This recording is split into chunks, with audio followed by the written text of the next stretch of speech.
6 slot है जिसमें आपने दो स्लॉट डेडिकेटेड कर दिए तीनों कलर्स को। बहुत प्यारी लग रही है। बम्पर वाला जो एडास का मॉड्यूल है वो निकल के एज इट इज में पैक हो जाएगा। एयर बैग खुलेंगे, हाँ एयर बैग खुलेंगे। तो ये सारे पार्ट्स लगेंगे, ब्रैकेट्स लगेंगे जो बिल्कुल कहते हैं ना टॉप नॉच क्वालिटी वाले। बिना रूफ कैरियर के थार है एडास भाई ये है। तो भैया ये सारे सेंसर इसमें अटैच हो जाते हैं। 2.5 घंटे से भाई अभी सिर्फ में इसके अंदर सारी की सारी फिटिंग हो रही थी जो कि आपकी फॉग लैंप्स की थी। शाम तक चलेगा। चलो सही भाई, मजबूत तो दिख रहा है भाई, हिल नहीं रहा। 110 किलो का तो मैं हाँ तो 80 का मैं हूँ।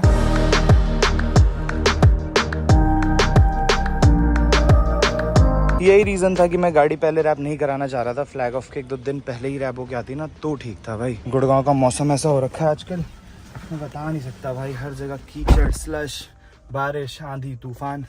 गाड़ी की बैंड तो बजेगी भाई, और खासकर थार जैसी गाड़ी की। कार वॉशिंग सर्च करी है, यहीं कहीं दिखा रहा है भाई। तो उससे पहले गाड़ी वॉश कराते हैं कि बहुत ज़्यादा गंदी हो रखी है। एटलीस्ट कुछ भी इंस्टॉल होने से पहले गाड़ी थोड़ी साफ़ रहे, क्योंकि बहुत ज़्यादा कीचड़ वगैरह जमा हो गया इसके टायर वायर में ना। कीचड़ इतना देख रहे हो। कल मैंने ऊपर से वॉश कराई भी थी, बल्कि यहीं तो दिखा रहा है यार कहीं पर वॉशिंग।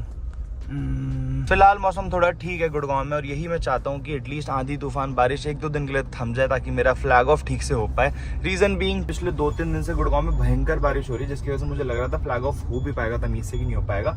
और अभी मैं सोच रहा था कि गाड़ी वॉश करा लूँ, क्योंकि हाँ सारी चीज़ें इंस्टॉल होनी है गाड़ी के ऊपर, जितनी मॉडिफिकेशन है। बट मैंने कहा यहाँ से अभी वहाँ तक बारिश हो गई अगर, और कीचड़ कुचड़ मिल गया तो हो गया फिर काम। इससे अच्छा है कि मायापुरी पहुँच के वॉश कराऊंगा। So hello guys, welcome back to the channel. एक बार फिर से आपका स्वागत है इस नए फ्रेश व्लॉग में। Right now in Gurgaon, heading towards Mayapuri for modification. Thumbnail title देख के आपको पता चल गया होगा भाई।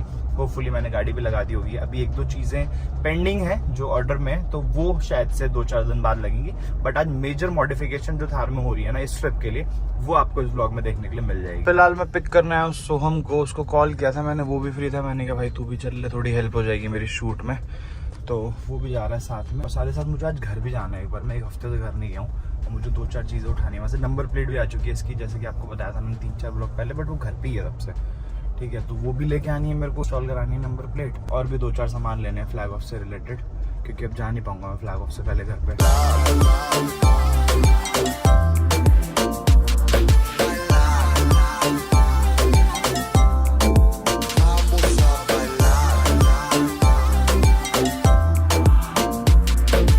चलो भाई पहुंच गए हैं। पीछे था ऑटो म्यूजिक एम्पोरियम मायापुरी वाला, बट उससे पहले वॉश करा लेते हैं। यहीं पे डिटेलिंग डेविल से बहुत ज़्यादा कीचड़ वगैरह हो गया। कवल भी होगा, मैंने बोला पहले वॉश करा दो, उसके बाद ही शुरू करते हैं इसका काम।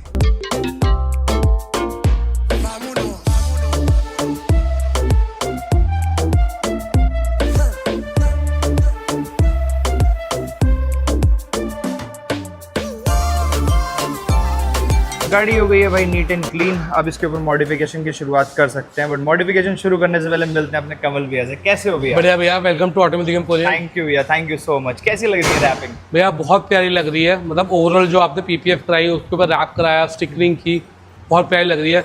बट जो मेन पार्ट मुझे अच्छा लगा ना, वो उसकी ग्रिल है। मतलब ये कॉन्सेप्ट, और ये पार्ट ऐसा लगता है थार उसने ग्रिल ना बनाई इसके लिए। और ये आउट ऑफ नोवेयर दिमाग में आई थी, ठीक है। सोचा गया था कि ग्रिल पे कुछ किया जाए, बट बहुत लोग इसकी तारीफ कर रहे हैं। मतलब 6 स्लॉट है जिसमें आपने दो स्लॉट डेडिकेटेड कर दिए तीनों कलर्स को। बहुत प्यारी लग रही है, और इतना मन कर रहा है इसको देख के कि मैं अपनी गाड़ी में भी ऐसा करा लूं। और मैं तो अभी भैया को बोल रहा था कि एक काम करो, अपनी गाड़ी में भी करो, ये सिर्फ छोड़ो, पूरा रैप ही करो और साथ में चलते हैं। मेरे को भी साथ मिल जाएगा। बिल्कुल भैया।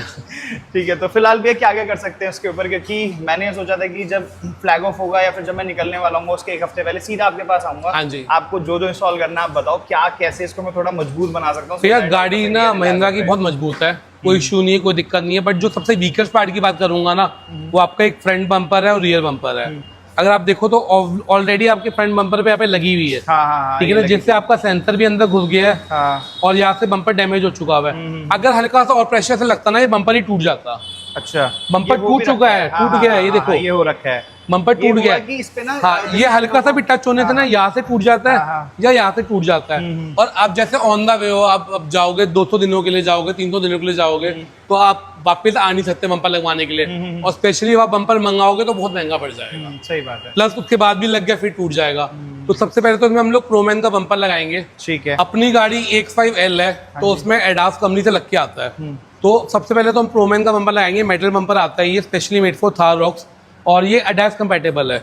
जैसे ये एक्रेलिक शीट लगी हुई है, हाँ। इसमें हमारा बम्पर वाला जो एडास का मॉड्यूल है वो निकल के एज इट इज इसमें पैक हो जाएगा और आपका एडास फुली फंक्शनल रहेगा, मतलब कोई दिक्कत नहीं, कोई ADAS कमी नहीं। अगर हम उसमें से डिटैच करके इसमें लगाते हैं वारंटी में तो कुछ नहीं नहीं, वो एक मॉड्यूल होता है जो वायर से अटैच होता है, वो एज इट इज मॉड्यूल इसके अंदर फिट हो जाएगा और वायर उसकी अटैच हो जाएगी। ठीक है। हमने कुछ भी नहीं छेड़ना, हमने बम्पर निकालना है, उसमें से मॉड्यूल को बाहर निकाल के इसमें फिट कर देना है। दूसरा अपना ग्राउंड क्लियरेंस फ्री हो जाएगी, काफी ज्यादा हो जाएगी। अच्छा। तो आपको एरिया से पत्थर वगैरह ऑफ रोडिंग करते हो, आप कहीं भी जाते हो तो आपको ग्राउंड क्लियरेंस अच्छी मिल जाएगी। तो बम्पर से कैसे ग्राउंड क्लियरेंस? ये बम्पर आप देखो ना, लंबा ज्यादा है। अच्छा अच्छा, ठीक है, ये लंबा को ये कॉम्पैक्ट है। ठीक है, हाँ समझ ठीक गया, है, समझ गया। तो इसमें क्या है, जो इसकी बॉडी अंडर प्लेट लगी थी वो भी चेंज होकर ये वाली अंडर प्लेट लग जाएगी, मेटल वाली। स्किड प्लेट होती है ना? हाँ, स्किड प्लेट बोलते हैं उसको, रेडिएटर गार्ड भी बोलते हैं। अच्छा। तो उससे आपका रेडिएटर सेव हो जाएगा और मेटल प्लेट है तो काफी अच्छा, मतलब कहते हैं ना कोई पत्थर वगैरह अच्छा मोटा भी आएगा तो सेव कर लेगा, गाड़ी को डैमेज नहीं होने देगा। और ये बम्पर की भी खास बात ये है कि लगने के बाद में ना ये बम्पर डैमेज नहीं होगा, मोस्ट प्रॉब्ली इसमें थोड़ा कुछ स्क्रैच आ सकता है, उससे ज़्यादा कुछ भी नहीं होगा। और दूसरी चीज़ एक और मैं बताना चाहूँगा, जो लोग पूछते हैं कि एयर बैग खुलेंगे, हाँ एयर बैग खुलेंगे, क्योंकि ऐसा हमारे कस्टमर के साथ हुआ था, उनमें हमने प्रोमैन का बम्पर लगाया था, गाड़ी के एक्सीडेंट हुआ, प्रॉपरली एयर बैग भी डिप्लॉय हुए। तो भगवान ना करे ऐसा कुछ हो, बट सेफ्टी के लिए ये बम्पर सबसे अच्छा है। प्लस ये सारे पार्ट्स लगेंगे, ब्रैकेट्स लगेंगे जो बिल्कुल कहते हैं ना टॉप नॉच क्वालिटी वाले। जब से मैंने गाड़ी ली है ना, उसकी हेडलाइट्स इनिशियली तो मुझे काफ़ी सेटिस्फाइंग लग रही थी, बट मुझे लगा था इसका फॉग लैम्प चेंज कराने की नीड है। तो भैया कौन सा फॉग लैम्प सजेस्ट कर रहे हो? अजूम SLP 2090 3 इंची फॉग प्रोजेक्टर, मतलब इससे अच्छा ब्रांड और इससे अच्छा प्रोजेक्टर लाइट थ्रो किसी और में नहीं मिलने वाली। तो इसके सबकी अलावा गाड़ी में ये लगा हुआ है, अनमोल भाई की गाड़ी में भी ये ब्रांड लगा है। अच्छा अच्छा, तो इसके अलावा कोई ऑक्सिलरी लाइट्स लगाने की मेरे को जरूरत नहीं है? नहीं नहीं, ये कुछ enough भी है? एक्स्ट्रा लाइट मत लगाना गाड़ी में, क्योंकि आप माइट भी जिस कंट्री में जा रहे हो वहाँ पे वो लाइट अलाउ ना हो, आपको परेशानी रहे, चलान वगैरह कट जाए, तो ये लीगल है, कोई दिक्कत नहीं है। फॉग प्रोजेक्टर रिप्लेस हो जाएगा लगने के बाद में। इसकी जो अलाइनमेंट की जाती है वो नी लेवल तक की जाती है, वेट लेवल तक की जाती है, ताकि सामने वाले की आंखों में ना पड़े। ठीक है, तो हिसाब से हम अलाइनमेंट कर देंगे। तो जो हम इसमें बम्पर इंस्टॉल कर रहे हैं उस बम्पर के साथ ये जाएगा? हाँ, उस बम्पर में Perfect ये fit है। 100% कंपेटेबल है। ठीक बढ़िया है। लाइट। और भाई गाड़ी में अभी तक ना डैश कैम भी इंस्टॉल नहीं है, तो मैंने सोचा था कि डैश कैम इसका इंस्टॉल करवाऊंगा मैं, जो 360 डिग्री वाला होता है। बट मुझे एक चीज़ लगी यार, जो एक रॉ व्लॉगिंग होती है ना, वो डैश कैम वाली फुटेज अगर मैं व्लॉगिंग में ऐड करूंगा ना, थोड़ा मुझे अजीब भी लग रहा था। मैं डबल माइंडेड था, बट भैया ने फिर मुझे सजेस्ट किया कि डैश कैम ये वाला लगाओ जो कि 70 mAh है। इसके बारे में बताओ भैया। भैया पहली बात तो मैं ना लोगों को बताना चाहूँगा, नॉलेज देना चाहूँगा कि चाहे इंडियन रोड्स हैं या आपकी इंटरनेशनल रोड पर ड्राइव कर रहे हो, डैश कैम बहुत जरूरी है। इंडिया ने ये कि मैंडेटरी नहीं किया, बट यूरोप में ये मैंडेटरी है, USA में ये मैंडेटरी है, डैश कैम लगाना आपको पड़ेगा ही पड़ेगा। एंड ये है 70 mAh ब्रांड का, जो बेस्ट है, वर्ल्ड वाइड नंबर 1 ब्रांड है। इसमें आपको फ्रंट वाला 3K मिलेगा अपना डैश कैम, रियर वाला 1080p है और विद हार्डवायर है। हार्डवायर का मतलब ये है कि ये जब आपकी फ्यूज बॉक्स में डायरेक्ट कनेक्ट कर देंगे, गाड़ी जब खड़ी भी पार्कड है ना आपकी रोड वगैरह पे कहीं भी खड़ी हुई है, अच्छा। तो भी ये मॉनिटर करता रहेगा। अच्छा अच्छा, तो भी ये रिकॉर्डिंग स्टार्ट रहेगी, हार्डवेयर में मतलब डायरेक्टली वो डायरेक्टली फ्यूज बॉक्स में लग जाती है। हाँ जी, तो ये डैश कैम बहुत अच्छा है, बहुत बेटर है, और आप भी अपनी गाड़ी में लगा रहे हो, आप लोग भी लगा सकते हो। ठीक है। इनिशियली जब मैं थार रॉक्स बुक करा रहा था ना, उस टाइम पे मैंने AX5L और AX7L दोनों बुक कराई थी, बट अवेलेबिलिटी के हिसाब से मुझे पहले AX5L मिली और मैंने डिलीवरी ले भी ली, सो दैट मैं जल्दी जल्दी अपनी प्रिपरेशंस कंप्लीट करूँ, ट्रिप पे निकल पाऊँ। बट इसके अंदर जो है ना, पैनोरामिक सनरूफ नहीं है, सिर्फ आगे की सनरूफ है। और काफी लोग मेरे से बोल रहे थे यार पैनोरामिक होती तो बहुत अच्छा होता, बट मुझे पता था ट्रिप के लिए मुझे इसके ऊपर इंस्टॉल कराना है रूफ कैरियर। बिना रूफ कैरियर के थार है रूफ कैरियर से ना, एक तो मतलब एटलीस्ट जो लोग ऑफ रोडिंग कर रहे हैं, ये जो लॉन्ग ट्रैवल में जा रहे हैं, उनके लिए तो नहीं है मेरे। थार नहीं है, बट रूफ कैरियर में ना बहुत सारी वैरायटी आती है। अच्छा। जो पर्टिकुलरली हम आपकी गाड़ी में रूफ कैरियर लगाने लगे हैं ना, वो पूरी गाड़ी को ना कंप्लीट कर देता है चारों तरफ से। अच्छा।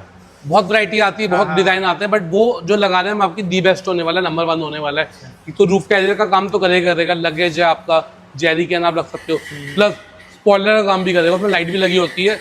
तो यहाँ पे ऐसे जब लग जाएगा पीछे था वो लगी होती है पहले। हाँ, लाइट लगी होती है, वो स्पॉइलर का काम भी करेगा। अच्छा, तो बहुत जबरदस्त लगाने लगे हैं, और वो भी प्रोमैन ब्रांड का लगा रहे हैं हम लोग। अच्छा, तो पूरी गाड़ी प्रोमैन। अरे अब रियर बम्पर भी तो लगाएंगे। हाँ, रियर बम्पर जैसे फ्रंट बम्पर हमारा कमजोर था, ऐसे रियर बम्पर भी है, टच हुआ और टूट गया, तो रियर बम्पर भी हम मेटल बम्पर लगा देंगे, अच्छा। ताकि सेफ्टी रहे, बढ़िया रहे, लुक अच्छी मिलती रहे आपको। मेनली ये है कि देखो ऑन द वे अगर कुछ भगवान ना करे कोई बम्पर टूट जाए तो आप वापस बम्पर नहीं लगवा सकते, बट मेटल बम्पर रहेगा तो सेफ्टी रहेगी कि टूटेगा नहीं। सही बात है, सही बात है। बाकी अभी रूफ कैरियर और जो इसका रियर बम्पर है ना, वो भी आया नहीं है, वो बन रहा है, अभी बन रहा है, एज इन की ऑर्डर पे गया हुआ है, तो वो होपफुली नेक्स्ट वीक तक आ जाएगा।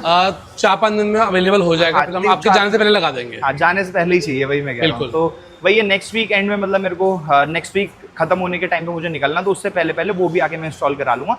फिलहाल ये जितनी भी चीज़ें जो सामने आपको दिख रही है ना, सब कुछ निकाल के रखा हुआ है। छोटे मोटे पार्ट्स यहाँ पर रखे हैं, वहाँ पे भी रखे हैं, और ऊपर भी सामान रखा हुआ है। जो बाकी की चीजें लगेंगी मुझे ट्रिप में जो हेल्पफुल रहेंगी भैया वो भी निकलवा देना प्लीज, सारी अंदर में जो आपने सब कुछ रेडी कर रखा हुआ है आपके, ताकि रास्ते में आपको कंफर्ट लेवल भी मिले, ठीक है ना, चार्जिंग भी मिले, सब कुछ बढ़िया मिला। अकेला जा रहा हूँ तो वो सब भी थोड़ा कंफर्ट भी चाहिए गाड़ी के बिल्कुल। अंदर। कि भाई मैं सोम को भी ले आया था, थैंक्स यार, तू आ गया भाई, शूट हो गया फटाफट, थोड़ा आइडियाज भी देता रहता है साथ साथ। ट्यूनिंग कर रहा तू तो आज मेरे साथ, क्योंकि मैं इनका छोटा भाई हूँ ना, छोटा भाई ट्रेनिंग नहीं करेगा तो कौन करेगा। सही कह रहा है।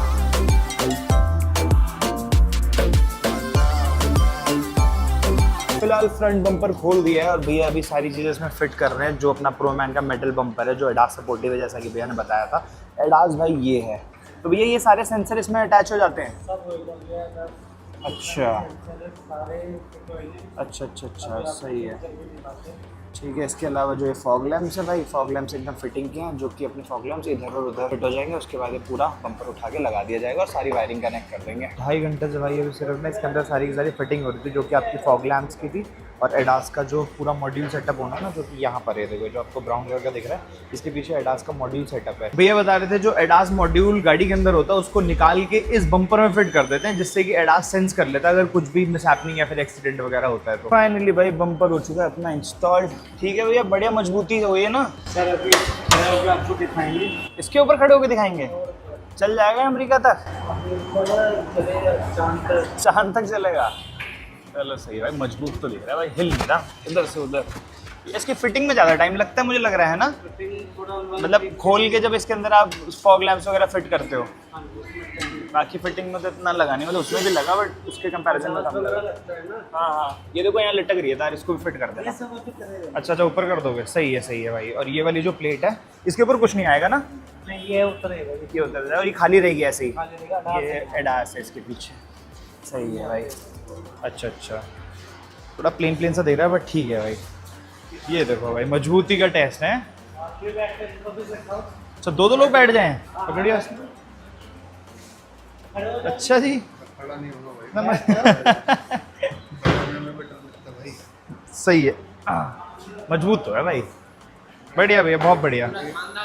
110 किलो का तो मैं हाँ तो 80 का मैं हूँ, लगभग 2 टन हो गया भाई लगभग। टेस्टिंग कर लेते हैं भाई एक बार फॉग लैम्प्स की। करो, स्टार्ट करो। नाइस हो भाई, थ्रो देखो, नाइस। आंखों में भी नहीं चुभेगी। भैया कह रहे थे कि जो नी की हाइट है ना इसकी, देखो यहाँ तक, नी तक पड़ रही है। सामने से कोई गाड़ी आएगी तो किसी कंट्री में ऐसा भी नहीं है कि अलाउ नहीं करेंगे या इलीगल होगी या चालान कर देंगे, क्योंकि नी तक की हाइट है और गाड़ी की अगर सेटिंग पोजीशन देखा जाए तो इतनी होती है, तो इतने में भी मतलब आंखों में नहीं पड़ेगी, परेशानी नहीं होगी सामने वाले को गाड़ी चलाने में। बाहर से फॉग लैम्प्स इंस्टॉल हो चुके हैं, बट अंदर किस चीज़ की वायरिंग हो रही है भैया? ये डैश कैम की भैया। अच्छा, डैश कैम की हो रही है। अभी आप कह रहे थे ना फॉग लैम्प्स की भी कुछ है कि ऑन ऑफ करने के? अच्छा अच्छा, उसके लिए आपने ड्रिल किया है यहाँ पे। ठीक है। कितना टाइम और लगाओगे? बस 10 मिनट 10 मिनट हो जाएगा पक्का? चलो सही है। वर्कशॉप तो बहुत अच्छी बना रखी है भैया आपने।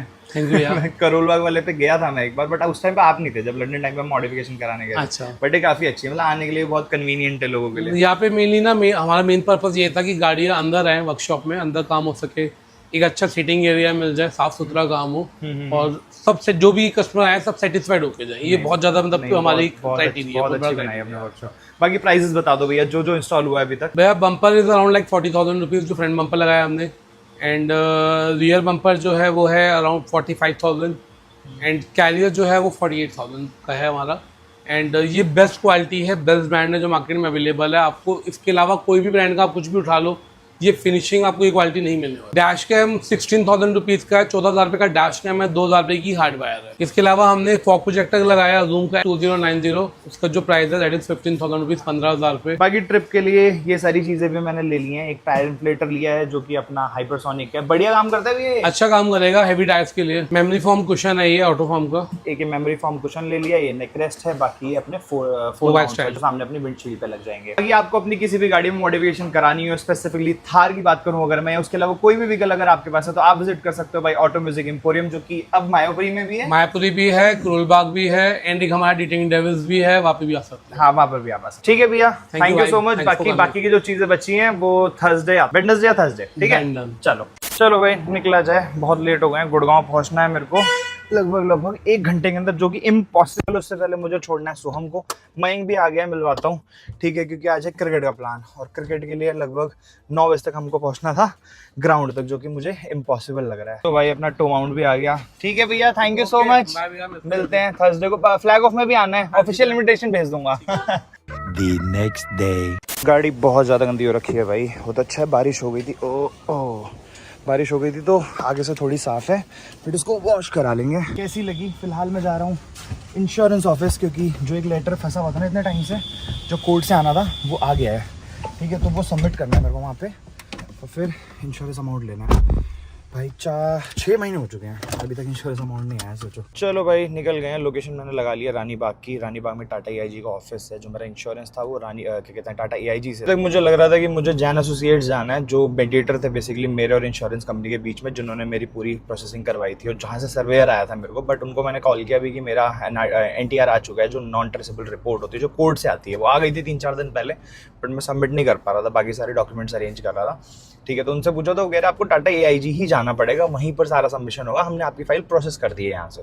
फिर मैंने टाटा AIG वालों को कॉल किया, जहाँ का नंबर आया था, तो उन्होंने वापस से वेरीफाई की सारी चीज़ें। तो उन्होंने बोला हाँ मतलब आपकी फ़ाइल आ चुकी है, आप आके बस अपने जो डॉक्यूमेंट्स है वो सारे सबमिट कर दो, मतलब जो कीज़ वगैरह हैं, जो सर्वे में से लेके चला गया था, कीज़ और RC वगैरह ओरिजिनल, ठीक है, वो सारी चीज़ें उसने आगे भेज दी हैं। अब वो सारी आगे इंश्योरेंस कंपनी में जाएंगे, फिर वहाँ से आ जाएगा अपना इंश्योरेंस अमाउंट। बट भाई जिन लोगों की गाड़ी चोरी होती है, वैसे ज़्यादा लोग इस चीज़ पे वीडियो बनाते नहीं है। काफ़ी सारे लोग मुझसे क्वेश्चन भी पूछ रहे थे कि इसका अपडेट बताओ क्या है, ठीक है, कि अभी तक अमाउंट आया नहीं आया, या फिर क्या कहते हैं इंश्योरेंस कैसे प्रोसेस होता है, क्या है क्या नहीं है। तो उसका मैंने ऑलरेडी बता भी रखा है, 3-4 तो नहीं, मतलब 8-10 वीडियो हो गई होंगी, बहुत पहले बताया था मैं, जब गाड़ी चोरी हुई थी इसकी जस्ट 1-2 वीडियो बाद। यार क्लेम का प्रोसेस एक बार अच्छे से एक्सप्लेन कर देता हूँ। काफ़ी लोगों के क्वेश्चन थे कि क्लेम का एक बार प्रोसेस बता दो और हेरियर का क्या अपडेट है। तो जैसे कि मैंने बताया भाई, फाइनली आज मैं सारे डॉक्यूमेंट सबमिट करने जा रहा हूँ इंश्योरेंस कंपनी में। तो इसका जो प्रोसेस होता है ना, वो सबसे पहले तो जैसे मैंने बताया आपको, अगर आपकी गाड़ी चोरी होती है तो सबसे पहला कॉल आपको जाना चाहिए पुलिस वाले को, ठीक है। मतलब आप FIR करवाओ सबसे पहले, और कोशिश ये करना, वैसे तो ऑनलाइन जो FIR होती है वो भी एक्सेप्टेबल होती है, बट कोशिश करना कि थाने में जाके कराओ, ठीक है, वो ज़्यादा ठीक रहती है। क्योंकि उससे क्या होता है ना कि आप अपने IO से मिल लेते हो, इन्वेस्टिगेशन ऑफिसर आपको उसी टाइम पर अलॉट हो जाता है, और उससे आप फेस टू फेस एक बार मिल लोगे ना, थोड़ा फिर ज़्यादा वो अच्छे से प्रोसेस करेगा, या फिर आप भी कम्युनिकेट अच्छे से कर पाओगे, ठीक है। सेकंड कॉल आपका जाना चाहिए इंश्योरेंस कंपनी को विदिन एन आवर, मतलब आप तुरंत कॉल करो। ऐसा नहीं कि जब चोरी हुई है उसके जस्ट 1 घंटे बाद, बट एटलीस्ट जब आपको पता चल रहा है उसके बाद 1-1.5 घंटे में कॉल कर दो इंश्योरेंस कंपनी को, उनको बता दो कि मेरी गाड़ी ऐसे चोरी हो गई। वो सीधा सीधा ये बोलेंगे कि FIR करवाओ। आप तब तक उनको बोल दो हाँ FIR हो चुकी है। अब फिर इंश्योरेंस कंपनी अपने सिस्टम में अपडेट डाल देगी कि हाँ भाई ये गाड़ी चोरी हो गई। कुछ केसेस ऐसे भी होते हैं जब आपकी गाड़ी चोरी हो जाती है, उसके बाद वो कुछ दिन बाद बोलते हैं कि भाई कॉल भी करना था मैं तो इंश्योरेंस कंपनी में कि हमारी गाड़ी चोरी हो गई है, बट फिर वो उस टाइम पे बोलते हैं आपने पहले क्यों नहीं बताया, और वो लटका सकते हैं केस, क्योंकि क्लेम का पैसा तो आ जाता है, ऐसा कुछ नहीं कि पैसा अटकता है किसी का भी, बट डिले जो होता है ना, वो डिले थोड़ा आप कम करने के लिए सारी चीजें टाइमली करो तो सब कुछ ठीक रहेगा। तो जैसे ही आप ये दोनों चीजें कर लोगे, उसके बाद आपको एक सर्वेयर अलॉट हो जाएगा। सर्वेयर आपके पास आएगा, आपके घर पे आएगा प्रॉपर, और कहीं भी नहीं, ये भी नहीं बोलेंगे बाहर मिलो उधर मिलो, आपके घर पे आएगा, ठीक है। आपके घर पे आएगा, आपका एड्रेस प्रूफ प्रॉपर वेरीफाई होगा जो आपके डॉक्यूमेंट्स में फिर इंश्योरेंस कंपनी में था। आपकी जहाँ से गाड़ी चोरी हुई है वहाँ की वो पिक्चर्स वगैरह लेगा, वीडियोस वगैरह लेगा, उसके बाद थोड़े आपसे क्वेश्चंस वगैरह पूछेगा। उसके बाद वो आपको लिस्ट ऑफ डॉक्यूमेंट्स दे देगा कि ये डॉक्यूमेंट आपको अरेंज करने हैं। लिस्ट ऑफ डॉक्यूमेंट्स का जो स्क्रीनशॉट है वो भी मैं इस पर लगा दूंगा, वो आप देख लेना एक बार, वो एक्सप्लेन भी कर दूंगा अभी। बट उस टाइम पे ना वो आपसे सारी चीजें ओरिजिनल लेके जाएगा, ओरिजिनल RC भी वो लेके चला जाएगा, ठीक है, और ओरिजिनल दोनों चाबियां आपके पास होनी चाहिए। अगर एक भी चाबी मिसप्लेस है तो उसकी FIR होनी चाहिए। मतलब छोटी छोटी चीजें ना आपको पहले से ही ध्यान में रखनी पड़ेंगी, क्योंकि अगर एक भी चाबी आपकी मिसप्लेस हुई है और आपने उसकी FIR नहीं कराई है चाबी की भी, तो उसमें ये होता है कि 75% के आसपास जो आपका एक्चुअल अमाउंट आना होता है इंश्योरेंस अमाउंट, उसका सिर्फ 75% आता है। 60% या 75% ऐसा कुछ होता है। तो आपको अगर फुल क्लेम लेना है तो ये सारी चीजें ध्यान रखना। अब लिस्ट ऑफ डॉक्यूमेंट्स की बात करूँ तो सबसे पहला आता है आपका ITR कॉपी। ITR की कॉपी देनी पड़ेगी आपको लास्ट 3 साल की। उसके बाद आता है भाई आपका प्रोफेशन, मतलब आपका प्रोफेशन क्या है उस चीज का प्रूफ देना पड़ेगा। थर्ड थिंग इज कि आपकी बैंक स्टेटमेंट देनी पड़ेगी आपको, जिस अकाउंट से पैसा ट्रांसफर हुआ है डीलर को। मतलब एक्चुअल में सोचो, जैसे मेरी गाड़ी तो नई थी, 6-7 महीने पुरानी गाड़ी थी, तो मुझे पता था कि हाँ इस अकाउंट से पैसा गया था, ठीक है, और उसी अकाउंट के स्टेटमेंट का वो प्रॉपर ट्रांजैक्शन उस UTR नंबर से मैच करनी चाहिए जो आपको एजेंसी देगी, ठीक है। तो ये थोड़ी सी टिपिकल चीज़ थी, बट मेरी गाड़ी नई थी, सिर्फ 5-6 महीने हुए थे, तो मुझे याद भी था और जहाँ से गाड़ी मेरी अरेंज हुई थी वो सब्सक्राइबर ही थे, तो उन्होंने एक बार कहने पे मुझे भेज दी थी पेमेंट रिसीट वगैरह सब कुछ, तो वहाँ भी मेरे को इशू नहीं आया। नेक्स्ट चीज आती है भाई आपकी RC particular. RC particular basically आपकी गाड़ी की सारी इन्फॉर्मेशन होती है। जैसे आपकी आरसी होती है ना, रजिस्ट्रेशन सर्टिफिकेट, जो आपको कार्ड बन के आता है, वो तो वो ओरिजिनल ले जाएंगे। मेरे पास अभी मेरा पड़ा हुआ है, ठीक है, उन्होंने बोला था कि आप अभी रख लो, आप लेके उसी टाइम पे आ जाना, ठीक है। उसके अलावा जो आरसी पर्टिकुलर होता है ना, उसमें पूरी डिटेल्स होती हैं, तो आप किसी भी साइबर कैफे से जाके निकलवा सकते हो। और अभी भी मुझे ध्यान है कि मैंने वो निकलवाया ही नहीं है, ठीक है, मेरे दिमाग से ही निकल गया। तो अभी जाता हूँ कि साइबर कैफे वाले को बोलूँगा, वो निकाल के दे देता है, 5-10 मिनट लगता है उसमें, ठीक है। और उसके बाद आपका थर्ड थिंग है इसकी एक लेटर वो ही देके जाएगा, जो सर्वेयर आएगा ना, वो एक लेटर देके जाएगा, एनसीआरबी ऑफिस का वो एड्रेस देके जाएगा जो कि महिपालपुर में, वहां पर आपको वो कुरियर करना होगा, ठीक है। और तीसरी चीज आती है कि आपको आरटीओ जाके अपनी गाड़ी को ब्लैकलिस्ट करवाना पड़ेगा, जो कि एक और फॉर्म देगा, वो जाके आपको वहां पे सबमिट करना है फिलअप करके, और वहां से आपको वो रिसीविंग दे देंगे उसकी, एक वो रिसीविंग सबमिट करनी पड़ेगी। उसके बाद आता है आपका जो गाड़ी का सर्विस रिकॉर्ड है, पूरा का पूरा सर्विस रिकॉर्ड आपको जाके निकालना पड़ेगा एजेंसी से, वो भी आपको सबमिट करना पड़ेगा। अब सेकंड लास्ट चीज जो है आपकी वो है आपका फास्टैग रिकॉर्ड, ठीक है, वो भी निकलवाना पड़ेगा, और वो भी मैं भूल गया हूँ, अभी निकालूंगा, अभी यहाँ से आधे घंटे की ड्राइव, तो वो भी निकाल लूंगा। अब आता है लास्ट पॉइंट जो सबसे मुश्किल है, जैसे कि मैंने आपको बताया, आपका जो एनटीआर लेटर है, जो नॉन ट्रेसेबल रिपोर्ट होती है, जो आपकी कोर्ट से आती है, वो आने के बाद ये सारी चीजें लेके जाके आप सबमिट कर सकते हो अपनी क्या कहते हैं इंश्योरेंस कंपनी में। वहां से फिर वो आप लोगों की रिसीविंग दे देंगे, उन्होंने सारे डॉक्यूमेंट रिसीव कर लिए हैं, और उसके बाद होपफुली 20-25 दिन में आपका पैसा आपके अकाउंट में आ जाएगा। 3 hours later. चलो जी, डॉक्यूमेंट सबमिशन हो गया था, मैं आ गया हूँ घर पे। अभी फिलहाल मैं देख रहा था ना, तो उसके बाद मैंने ज़्यादा शूट नहीं किया, क्योंकि वहाँ पर सारे डॉक्यूमेंट सबमिशन के चक्कर में ना सारा टाइम वहीं जा रहा था मेरा। बाकी एक चीज़ और आपको बताता हूँ कि जो लिस्ट ऑफ डॉक्यूमेंट मैंने सारा आपको बताया ना, उसके अलावा भी उन्होंने वहाँ पर जाके मेरे से जीपीएस की डिटेल्स मांगी। मतलब उन्होंने बोला कि गाड़ी में जीपीएस था कि नहीं था। मेरी गाड़ी में वैसे जीपीएस था, बट जिस टाइम में मैंने गाड़ी ली थी 4 या 5 महीने में गाड़ी चोरी हो गई, ठीक है। तो उस टाइम पर जीपीएस उसका एक्टिवेटेड नहीं था, मतलब मैंने यूज़ नहीं किया एक बार। बट उन लोगों की तरफ से ये आ गया कि आपको इसकी जीपीएस की डिटेल्स निकलवा के देनी पड़ेगी एजेंसी से। मैंने एजेंसी में पूछा, वो तो साथ में आट गए कि क्या कहते हैं इसके अंदर जीपीएस है ही नहीं, ठीक है। तो फिर मैंने कहा भाई अब तो यही कह रहे हैं, तो कह रहा आप नॉर्मल वही वाला स्क्रीनशॉट लगा दो मेल का, जो वो बोल रहा है कि जीपीएस नहीं है, उसी से काम बन जाएगा। एक ये था, और एक फास्टैग का जो रिकॉर्ड था, इसी में मेरे को इशू आ रहा था। बाकी सब तो सबमिट हो गया है। इसके बाद अब वो कह रहे हैं कि मीडिया किट है वो आपके घर पे आएगी, फिर एफिडेविट बनवाना है, वो सबमिट करना है साइन करके, और फिर उसके बाद क्या कहते हैं विदिन 10 to 15 डेज आपका अमाउंट आपके अकाउंट में क्रेडिट हो जाएगा। ऐसा कुछ प्रोसीजर समझ आया, तो मैंने कहा चलो वो बता देता हूँ। तो खत्म करते हैं भाई इस वीडियो को। आई होप ये ब्लॉग आपको अच्छा लगा, पसंद आएगा तो लाइक कर देना। चैनल का कंटेंट अगर अच्छा लग रहा है तो सब्सक्राइब भी करना मत जाना। मैं मिलता हूँ आपसे नेक्स्ट वीडियो में। Till then good bye.